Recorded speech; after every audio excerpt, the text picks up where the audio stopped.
ಯಳಂದೂರು ಪಟ್ಟಣ ಪಂಚಾಯಿತಿ ವತಿಯಿಂದ ಯಳಂದೂರು ಪಟ್ಟಣದ ಪ್ರಮುಖ ರಸ್ತೆಯಲ್ಲಿ ಸೋಮವಾರ ಬೆಳಗ್ಗೆಯಿಂದಲೇ ಪಟ್ಟಣ ಪಂಚಾಯಿತಿ ಸಿಬ್ಬಂದಿ ಫುಟ್ಪಾತ್ ಒತ್ತುವರಿ ಕಾರ್ಯಾಚರಣೆ ಆರಂಭಿಸಿದರು. ಪಟ್ಟಣದ ನಾಗೇಮೇಗಲಮ್ಮ ದೇಗುಲ ಬಳಿಯಲ್ಲಿಂದ ಕಾರ್ಯಾಚರಣೆಯನ್ನು ಆರಂಭಿಸಲಾಯಿತು. ರಸ್ತೆಯ ಬದಿಯಲ್ಲಿರುವ ಫುಟ್ಪಾತ್ ಹಾಗೂ ಇದರ ಪಕ್ಕದಲ್ಲಿರುವ ಚರಂಡಿಯ ಮೇಲೆ ಅಂಗಡಿ ಮಾಲೀಕರು ಹಾಕಿಕೊಂಡಿದ್ದ ವಸ್ತುಗಳನ್ನು ಹಾಗೂ ಶೀಟ್ಗಳನ್ನು ತೆರವು ಕಾರ್ಯಾಚರಣೆ ಮಾಡಲಾಯಿತು.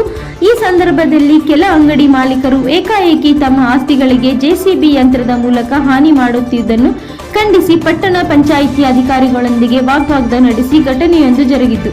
ರಸ್ತೆಯ ಪಕ್ಕದಲ್ಲಿರುವ ಪಾದಚಾರಿ ಮಾರ್ಗದಲ್ಲಿ ಅಳವಡಿಸಿದ್ದ ಅಂಗಡಿಗಳ ಜಾಹೀರಾತು ಫಲಕಗಳು, ಗಾಂಧಿ ಸರ್ಕಲ್ನಲ್ಲಿ ಇದ್ದ ತಳ್ಳುಗಾಡಿಗಳು, ಹೂವು, ಹಣ್ಣಿನ ಅಂಗಡಿ, ತಳ್ಳುಗಾಡಿಯ ಹೋಟೆಲ್ಗಳನ್ನು ತೆರವುಗೊಳಿಸಲಾಯಿತು.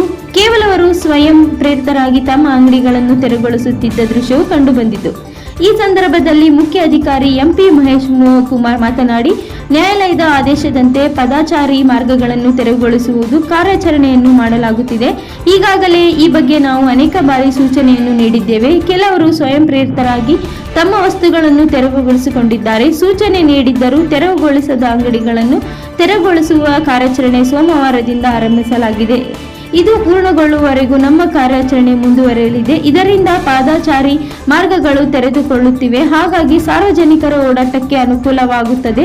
ಈ ನಿಟ್ಟಿನಲ್ಲಿ ಕಾರ್ಯಾಚರಣೆಯನ್ನು ಮಾಡಲಾಗುತ್ತಿದೆ. ಸಾರ್ವಜನಿಕರಿಂದ ಹಾಗೂ ವ್ಯಾಪಾರಿಗಳಿಂದ ಇದಕ್ಕೆ ನಮಗೆ ಸೂಕ್ತ ಸ್ಪಂದನೆ ಸಿಕ್ಕಿದೆ ಎಂದು ಮಾಹಿತಿ ನೀಡಿದರು. ಪಟ್ಟಣದ ಪಂಚಾಯಿತಿ ಆಹಾರ ನಿರೀಕ್ಷಕ ರಾಘವೇಂದ್ರ, ಸಿಬ್ಬಂದಿ ಮಲ್ಲಿಕಾರ್ಜುನ್, ರಘು, ಅರವಿಂದ್ ಸೇರಿದಂತೆ ಪೌರ ಕಾರ್ಮಿಕರು ಇದ್ದರು. ವರದಿ NKS TV4, ಪುಟ್ಟಸ್ವಾಮಿ, ಹೊನ್ನೂರು, ಯಳಂದೂರು.